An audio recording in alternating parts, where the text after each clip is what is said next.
Magandang gabi sa mga nanonood sa aking ritual ngayon na gabi.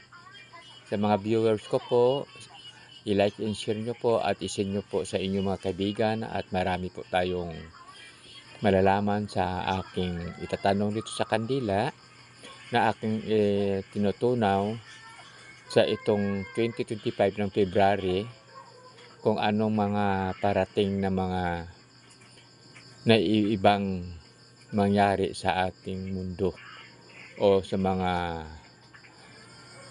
elemento. Gusto ko makita kung anong mga elemento ngayon na bababa sa ating mundo na pwedeng itanong natin, yung mga bad spirit. Ito na ngayon ang sa kandila na aking tinutunaw. Titingnan natin, mga viewers, babasahin ko sa aking kandila kung anong mga kababalaghan ang lalabas ngayong 2025. O ayan na po, ibubuhos ko na po at babasahin po natin. Ayan.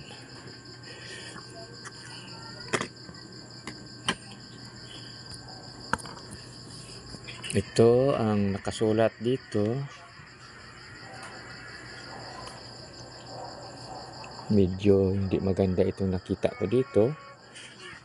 Marami akong nakikita na nako, kailangan yung ating mga anak, lalo na sa mga eskwelahan, sa school, bago po tayo magpasok sa school, magdasal po tayo sa ating Diyos Ama para malayo po tayo sa mga, kasi nagbabaan na pala itong mga demonyo na galing sa impyerno. Yun na pala ang misyon nila ngayon, nga pagsanib sa mga tao. Kaya nababasa natin sa Matthew 21:22, kailangan po ay manali po tayo lagi sa Panginoon at magdasal po tayo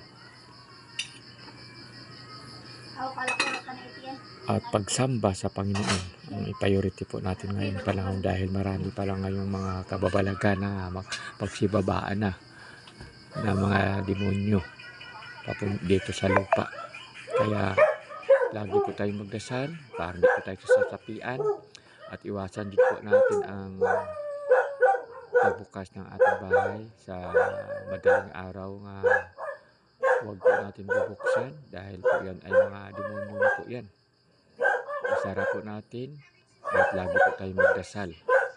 Sa Lucas 11 to yung panalangin po ng Diyos Ama. Bago po tayo matulog, magdasal po tayo bawat isa sa atin para maiwasan po natin ang pagsanib ng mga demonyo sa tao. Yan lang po ang ating panangga.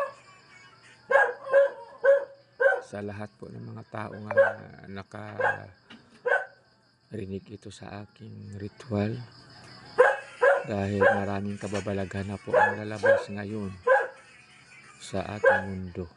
Kaya ako po ay nanawagan na lagi po tayo magdasal para hindi po makapasok ang mga demonyo sa katawan ng tao. Ito po ang aking tulong para sa inyo. I-share mo po sa lahat yung mga kaibigan. Magandang gabi po sa inyong lahat.